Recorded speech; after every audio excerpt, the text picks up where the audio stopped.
jumpa kembali Bapak Ibu dan Saudara-saudara. Apa kabarnya hari ini? Kita semua berharap Tuhan memberkati dan melonggarkan jalan kehidupan kita di tengah jalan yang sempit, tetapi tidak berarti jalan sempit itu tidak berguna. Sebab kita tahu kita berjuang sekalipun jalan itu sempit, namun Tuhan menuntun kita untuk sampai ke tempat yang sudah Dia sediakan.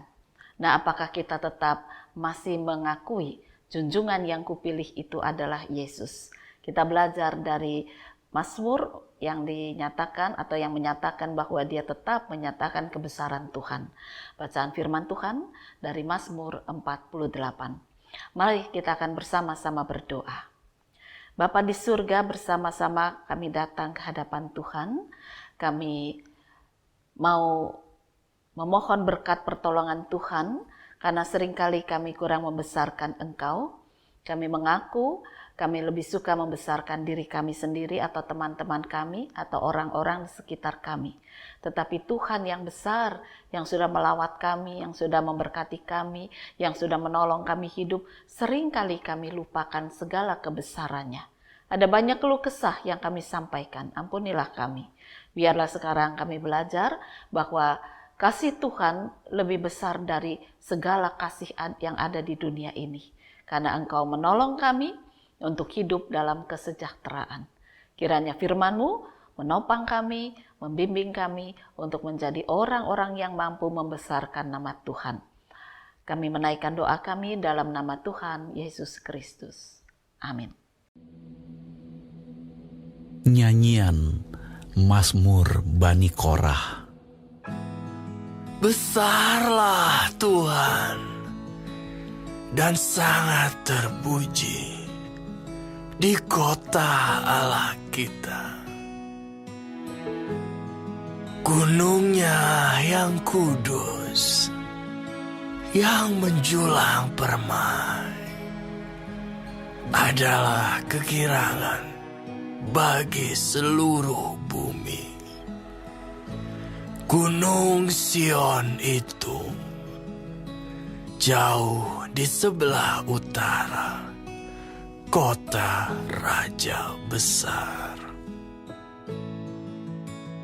Dalam puri-purinya, Allah memperkenalkan dirinya sebagai benteng. Sebab lihat, raja-raja datang berkumpul. Mereka bersama-sama berjalan maju. Demi mereka melihatnya, mereka tercengang-cengang, terkejut, lalu lari kebingungan. Kegentaran menimpa mereka di sana. Mereka kesakitan seperti perempuan yang hendak melahirkan. Dengan angin timur, Engkau memecahkan kapal-kapal Tarsis. Seperti yang telah kita dengar, demikianlah juga kita lihat di kota Tuhan semesta alam, di kota Allah kita. Allah menegakkannya untuk selama-lamanya. Selah. Kami mengingat, ya Allah, kasih setiamu di dalam bait-Mu. Seperti nama-Mu, ya Allah, demikianlah kemasyuran-Mu sampai ke ujung bumi. Tangan kananmu penuh dengan keadilan. Biarlah Gunung Sion bersuka cita. Biarlah anak-anak perempuan Yehuda bersorak-sorak oleh karena penghukumanmu. Kelilingilah Sion dan edarilah dia. Hitunglah menaranya. Perhatikanlah temboknya. Jalanilah puri-purinya. Supaya kamu dapat menceritakannya kepada angkatan yang kemudian.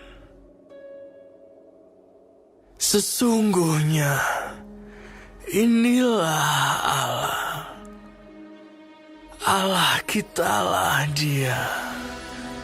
Seterusnya dan untuk selamanya. Dialah yang memimpin kita. Bapak, Ibu, dan saudara-saudara, Mazmur 48 mengatakan, besarlah Tuhan dan sangat terpuji di kota Allah kita. Jadi pemazmur ini mengatakan Tuhan itu sangat besar dan patut dipuji dan dia sangat terpuji. Lalu dikatakan lagi, gunungnya yang kudus yang menjulang permai adalah kegirangan bagi seluruh bumi. Gunung Sion itu jauh di sebelah utara kota Raja Besar. Dalam puri-purinya Allah memperkenalkan dirinya sebagai benteng. Jadi artinya pemazmur itu walaupun tidak melihat bentuk kerajaan Allah dalam bentuk fisik, tetapi dia bisa tahu bahwa Allah itu bertahta di tempat yang maha tinggi, namun kedekatan dengan umatnya sangat dekat. Ini yang menarik. Kenapa? Karena dia adalah Raja yang berkuasa, Allah yang besar. Jadi walaupun dia bertahta di tempat yang maha tinggi di Gunung Sion itu ya, yang dilambangkan surga itu Gunung Sion, tetapi dia sangat dekat dengan umatnya. Bahkan dikatakan dia mampu untuk memberikan kebebasan kepada umatnya karena dia menopang melalui caranya yang ajaib, menolong umatnya untuk bisa berperang, untuk bisa melawan orang-orang yang menjajah. Jadi musuh-musuh orang Israel itu dikalahkan oleh kebesaran kasih Tuhan, dan itu berapa kali terjadi. Ya, mulai dari Nabi Elisa ya, yang tidak berperang tapi orang-orang berjatuhan di depannya. Lalu ketika Daud juga maju berperang, dia bingung, aduh tentara sedikit, enggak usah takut. Sebab Tuhan yang akan berperang. Ya. Dan di situ diungkapkan bahwa kebesarannya itu memampukan musuh itu akhirnya tergeletak tanpa perlu dilawan dengan kekerasan karena Tuhanlah yang bekerja. Tuhan melindungi, Tuhan menaungi, Tuhan menjaga umatnya sedemikian besarnya, sedemikian kasih, sedemikian kuatnya. Nah, itulah kebesaran kasih Tuhan ya, yang melindungi, yang menyatakan kasih dan kuasa. Tapi juga Tuhan menyediakan kebutuhan hidup. Kebutuhan hidup itu nggak selalu harus mewah, tapi cukup. Nah, bagaimana Tuhan Yesus mengajarkan dalam doa Bapa kami, ya, beri kami makanan yang secukupnya. Jadi Tuhan juga menyediakan. Nah, seringkali kita merasa Tuhan tidak menyediakan karena patokan kita itu berbeda. Patokan kita itu, ya kalau cukup itu sudah punya rumah sendiri. Rumah itu artinya rumah yang cukup layak dari dinding batu, yang ya baguslah begitu ya, bukan rumah yang ecek-ecek. Nah itu katanya Tuhan belum beri berkat. Nah, padahal tidak semua rumah bagus itu mendatangkan sukacita. Ya.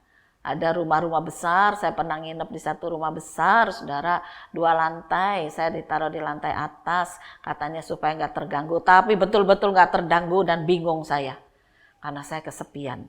Ya. Nggak ada orang. Dari pagi sampai malam aku bingung ini orangnya pada kemana, katanya saya suruh nginep sini. Dan kemudian jam 7 malam saya diundang suruh turun untuk makan malam, dan itu pun hanya ada ibu dan 1 anak, yang lain katanya belum pulang. Jadi saya bingung, ini rumah besar, siapa penghuninya? Ibunya itu mengatakan, maaf ya, setelah ini saya juga nanti mau ada acara lagi, ada latihan ini, latihan itu. Waduh, saya bilang rumah segini besar, ditinggali terus ya, dikosongin terus, cuma ada pembantu yang merawat, aduh. Ya, artinya tidak selalu menjamin keinginan kita itu memberi bahagia. Nah, oleh karena itulah dikatakan Tuhan itu mencukupkan seturut apa yang dia pandang baik. Karena itu dia katakan memang Tuhan juga memberikan kepada umatnya itu makanan yang cukup, yang baik, yang menyehatkan dan yang menyegarkan. Lalu dikatakan lagi bahwa Tuhan itu menopang umatnya yang sedang sedih, umat yang sedang punya masalah, lalu Tuhan itu memberikan penghiburan, topangan, kekuatan, supaya dia tidak tergeletak ketika dia menghadapi masalah. Ya. Kemudian lagi dikatakan, sesungguhnya inilah Allah kita, Dia seterusnya dan untuk selamanya. Dialah yang memimpin. Ya, tadi ayat yang ke-14 mengatakan, Tuhanlah yang memimpin. Jadi kita tahu bahwa pemazmur mengatakan kebesaran Tuhan itu tidak tertandingi, sebab dia memberikan perhatian kepada umatnya, walaupun dia di tempat tinggi tetapi dekat dengan umatnya. Dia berperang untuk memberikan kemenangan kepada umatnya. Dia juga memberikan kehidupan yang layak, makanan yang cukup, ya. Jadi kebutuhan jasmani yang cukup, rohaninya dicukupi, jasmaninya juga cukupi seturut dengan perhitungan yang Tuhan berikan. Kemudian Tuhan juga menjadi penopang, memberikan kekuatan kepada orang-orang yang mengalami problem supaya tidak tergeletak, dan Tuhan juga memimpin. Nah, itulah junjungan yang dipilih oleh pemazmur. Pemazmur tahu betul siapa Allah yang dia pilih, siapa Allah yang dia junjung, siapa Allah yang dia sembah, dan itu tertulis dalam Mazmur 48. Dari situ mari kita belajar, apakah kita juga mempunyai hati yang sama seperti pemazmur. Kita memilih Allah yang hidup di dalam Yesus dengan keyakinan hal yang kita alami di dalam iman. Atau tidak. Seorang bapak itu merasa kecewa, dia mengatakan saya sudah doa tetapi rasanya tidak dikabulkan. Apa saya salah pilih ya? Kok teman-teman saya itu berdoanya bukan pada Tuhan Yesus, tapi doanya dikabulkan. Apa saja yang dia minta, wah terkabul. Nah, saya minta katakan 10, cuma 3 yang dikabulkan. Saya kecewa. Apa sih yang kamu minta? Apakah yang kamu minta itu memang memberi kamu keyakinan sejahtera dan hidup baik? Atau kamu minta secara nafsu dunia? Ya enggak tahu, pokoknya aku hidup ini ya kepengennya ya enak gitu toh ya. Dan enak itu ukurannya ukuranku. Bukan ukuran Tuhan. Ukuran Tuhan itu ya enggak ngerti aku ukurannya apa. Ada orang yang dikasih sangat berlimpah. Tapi ada orang yang kere banget. Jadi ukuran Tuhan itu apa sebetulnya? Wah, ini orang kecewa. Ya, dan dia memang mengatakan, apa aku salah ya? Memilih Tuhan yang hidup di dalam Yesus. Karena tidak seperti yang aku bayangkan. Tidak seperti yang aku pikirkan. Nah, saudara-saudara, pemikiran tentang Allah inilah yang harus diluruskan. Kita boleh memilih, dan kalau kita memilih Allah di dalam Yesus, berarti kitalah yang menyesuaikan pemahaman kita tentang keilahian Allah di dalam Yesus. Bukan keilahian Allah dalam Yesus yang harus nuruti kita. Kita yang belajar mengenal Dia, maka segala kebesaran Dia bisa kita rasakan. Pemazmur ini mengatakan Gunung Sion itu bukan istana. Dia tahu istana itu enggak seperti itu. Tapi mata iman yang mau mengatakan inilah kemuliaan Tuhan.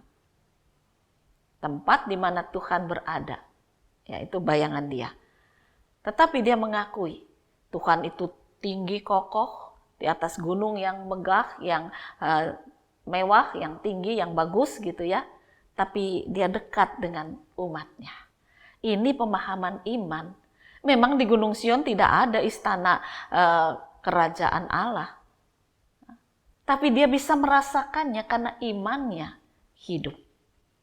Karena imannya dia bisa melihat dan merasakan kehadiran Tuhannya bersama dengan dia. Hatinya penuh dengan kemuliaan sorgawi. Dan oleh karena itu dia katakan, sungguh walaupun Tuhan itu di Gunung Sion tapi dekat dengan umatnya. Lalu Tuhan itu mau berperang, ini istilah duniawi juga ya. Dalam arti Tuhan itu tidak segan-segan untuk melindungi umatnya. Kalau perang ya dia maju perang. Musuh orang-orang Israel itu akan dikalahkan. Jadi digambarkan sebagai seorang manusia yang kuat, yang bisa untuk menolong orang-orang yang lemah. Nah, apakah kita juga memahami junjungan yang kita pilih itu sampai seperti itu, kedekatannya dengan kita? Allah di dalam Yesus itu memang berada di surga, tapi kuasa Roh Kudus yang sudah dicurahkan menjadikan kita seharusnya dekat sekali dengan Dia. Kehidupan kita ini dipimpin seperti tadi Mazmur 48 ayat 14. Untuk selamanya dia menjadi pemimpin kita. Nah, kalau kita bisa merasakan kehadirannya, maka dialah yang akan memimpin hidup kita. Pola pikir kita, pekerjaan kita, perkataan kita, kehendak kita, kemauan kita selalu akan dipimpin oleh Dia yang hidup. Dan kepemimpinan Dia yang hidup itu akan membawa kita dalam damai sejahtera. Kita dapat rezeki berlimpah, puji Tuhan. Dapat rezeki secukupnya, ya puji Tuhan. Saudara-saudara, seorang bapak itu kerjanya bikin serabi. Ya, serabi di Solo ini terkenal. Tapi ini nggak terkenal dalam arti, waduh terkenal sekali gitu ya. Nah, dia biasa buat. Tapi dia seorang yang merasakan kehadiran Tuhan. Dan oleh karena itu ketika ada pembeli, dia selalu berkata, terpujilah Tuhan. Dan dia melayani dengan sungguh, dengan baik. Akhirnya ya memang pekerjaannya itu berkembang. Lalu dalam perkembangan ketika dia mencari nafkah, ada pembelajaran tembel ban. Ya, tembel ban, ban sepeda ontel, sepeda motor, mobil. Dia punya sedikit uang untuk kursus. Dia bilang pada istrinya, dah kamu yang terusin serabi, aku tak belajar tembel ban supaya bisa berkembang ekonomi, siapa tahu rezekinya bisa bertambah, anak-anak kita juga bisa hidup dengan lebih baik. Istrinya setuju. Dan orang ini mulai belajar, akhirnya berhasil. Ya, dia bisa nempel dengan baik, dia bisa dikenal sebagai penambal ban yang rajin, yang rapi, yang sabar, yang hasilnya sangat memberi kepuasan dan harganya tidak mahal, tidak ngepruk gitu ya, tidak menaikkan harga yang sangat tinggi, itu enggak. Biasa saja, tapi pekerjaannya luar biasa. Nah, apa rahasianya? Setiap kali ada orang minta isi angin, dia berkata terpujilah Tuhan. Nanti kalau orang itu sudah bayar, selamat jalan, hati-hati Tuhan bersama dengan saudara. Nah, kemudian suatu saat ada sebuah mobil, lalu turun dari mobil itu beberapa orang dengan pakaian khas dan mereka minta bannya ditambal. Lalu bapak itu yang menyambut tamu-tamu tadi, silakan duduk, ya kalau mau minum ada air gratis, tapi kalau mau makan serabi jajan pada istri saya. Sambil goyan dia bilang gitu, wah bapak ibu yang di situ ya cuma ketawa saja. Ya. Lalu kemudian setelah dia tahu, dia ambil ban itu, lalu dia mau bekerja, dia berdoa. Orang-orang itu tahu, wah bapak ini berdoa. Selesai, dibayar, tanya, cukup ini? Cukup Pak. Oh, kamu kok tadi berdoa? Kamu agamanya apa? Oh, saya orang Kristen. Oh, lalu mereka diam dan berkata, ya enggak apa-apa. Asal kamu tahu saja, saya paling enggak suka dengan nama itu. Lalu bapak ini mengatakan, gih, enggak apa-apa. Bapak boleh enggak suka, tapi saya mengenal dan saya menjunjung dia sebagai Allah saya. Selamat jalan, ban ini sudah baik, Tuhan memberkati. Mereka pergi. 2 bulan kemudian salah seorang dari orang yang naik mobil itu balik lagi. Dan dia berkata, tolong ban mobil saya, yang lalu punya teman saya. Saya tahu kerjaanmu baik, yang ini punya saya, kerjakan dengan baik. Ya. Dan dia berdoa lagi. Lalu orang ini berkata, sejak hari kamu berkata, enggak apa-apa, kamu enggak suka.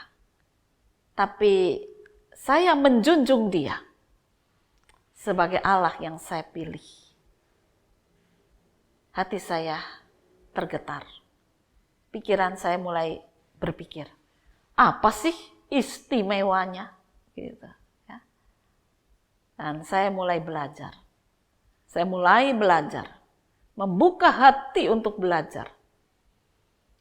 Dan dia mengatakan, saya memang belum bisa menerima, tetapi saya tidak benci lagi. Karena ada banyak hal positif dari junjungan yang kamu pilih itu. Saudara-saudara, sangat menarik ya, bahwa orang ini bisa menjunjung Tuhan, menyatakan kebaikan Tuhan, merasakan kebesaran Tuhan, mempraktekkan hidupnya dekat dengan Tuhan, padahal kerjanya cuma tambal ban dan istrinya jual serabi. Berapa tuh hasilnya? Tapi dia katakan cukup karena Tuhan yang mencukupkan. Nah, ini adalah orang-orang yang merasakan kebesaran Tuhan. Bahkan dari segala kebesaran Tuhan itu, mereka punya kesabaran, punya iman yang teguh, bahkan mereka bisa bersaksi. Nah, oleh karena itu mari sekarang kita juga belajar menjadi orang-orang yang menyatakan bahwa kita tidak salah pilih. Junjungan yang kupilih adalah Tuhan Yesus Kristus. Dengan kuasa Roh Kudus, saya akan hidup setia seperti Tuhan sudah memberkati. Kebesaran Tuhan aku rasakan, berkat Tuhan aku rasakan, topangannya aku rasakan, kepemimpinannya aku rasakan, aku tidak salah pilih. Jangan sampai kita merasa salah pilih.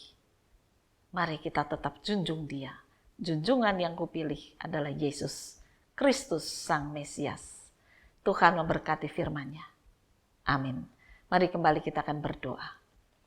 Bapa di surga, ajarkan pada kami untuk tidak kecewa, tetapi kami yakin bahwa kami benar memilih Yesus sebagai juru selamat.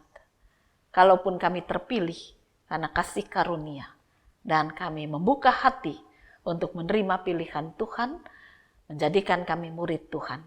Biarlah kami juga setia sebagaimana Engkau memimpin kami.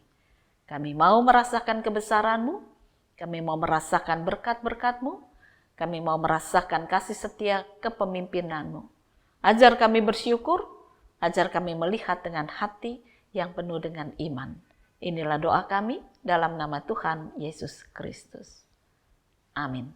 Di waktu imanku mulai goyah, dan bila jalanku hampir sesat, ku